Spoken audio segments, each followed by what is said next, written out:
When I was a boy, I was walking from a park with two of my friends, and I was carrying a bat.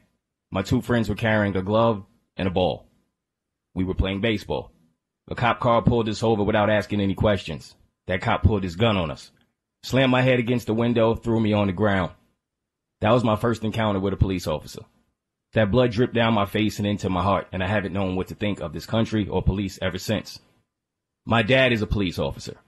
I've had to endure stories such as black police officers in the police academy having nooses in their lockers when they went back because they were trying to be discouraged from joining the force. I've sat in a jail for something I didn't do. I've had a gun held to me for things I didn't do. No one cared. I have a cousin and had a best friend who were both murdered by the police. Neither of them were a criminal. No one cared. My grandmother told me that I was going to have to work 3 times as hard to get half as much as any white man I would ever know. She also told me I would have to do it with one hand behind my back. Can you imagine having to tell your grandchild that? Do you know how hard that must have been for my grandmother to tell me that as a kid? If you're not black, you get to worry a little less about your children as they get older. You get to worry about them a little less in their 30s and their 40s than you had to in their teens. My mother worries about me more. My mother will have to die with that worry because they keep killing us for no reason. We're tired. We're tired of worrying. We're tired of losing people. I've been watching black people get beat my entire life. I was 6 years old when I watched that video of the LAPD beating Rodney King that night. It's damn near 30 years later. I'm still crying for the same exact reason. Nothing has changed. My grandmother is tired. My dad is tired. I'm tired. Our children are tired. This is every generation for too many generations. This is not an isolated incident.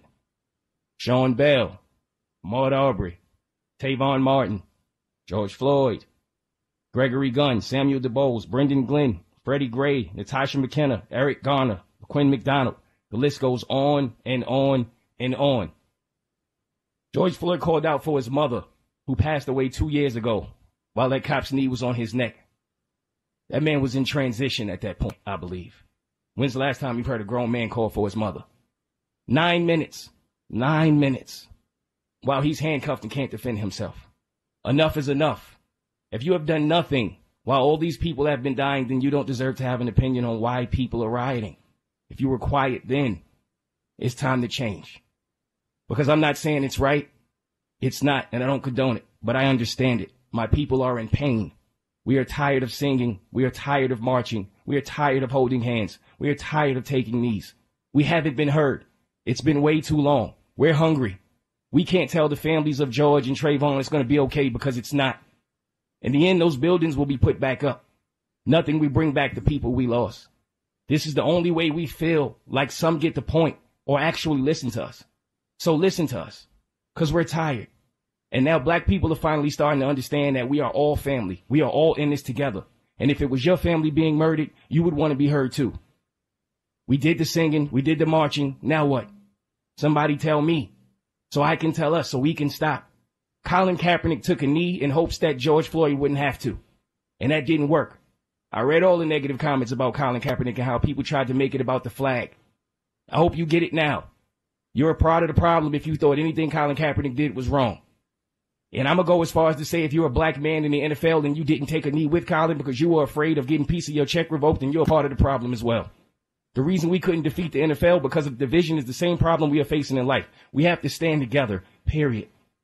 Non-black people, we know it's not all of you. I know some amazing white people. Sit across from some every day. The problem is these cops don't know that. It's not every black person either. And until they realize that, we don't know what else to think and we don't know what else to do. Non-black people, you have to understand that we need you to understand that you will never understand. You can't possibly understand. But you can walk with us. To learn is to listen. Black people are not obligated to teach you how to care for us. Learn to look into your honest self, your true discomfort, your learned anti-blackness and your family history.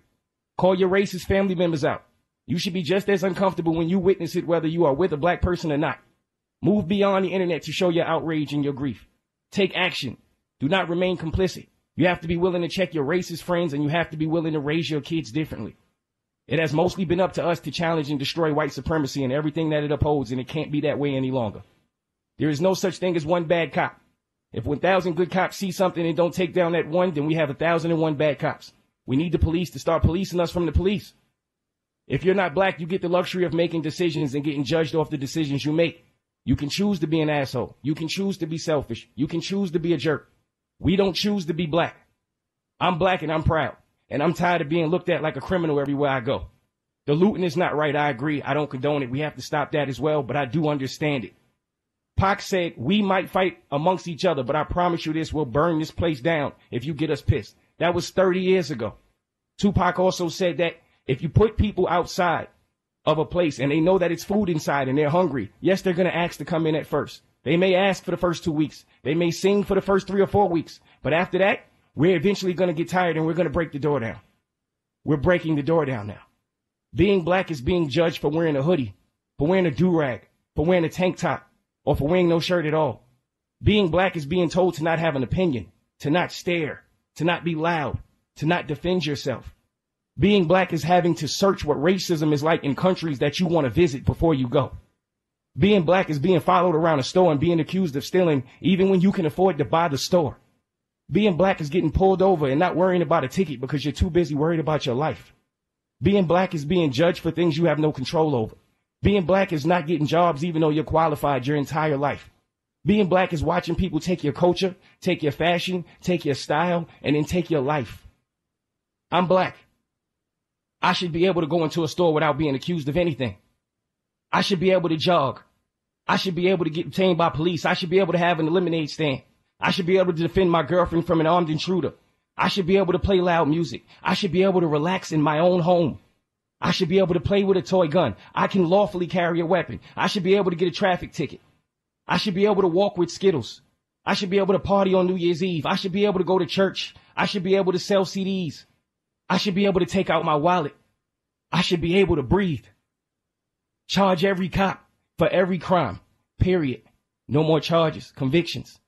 We never asked for more. We only asked to be equal. We're not looters. We didn't learn the violence from us. If you want us to do better, you do better. Period. Don't tell us what not to do until you spend that energy figuring out what we can do. Our ancestors crawled so that we can walk, and now we have to walk so our kids can fly. We are not our ancestors. We are not asking anymore. We are demanding now. We are not looters. We are leaders, and we are tired of being treated like anything less. Period. The Bert Show.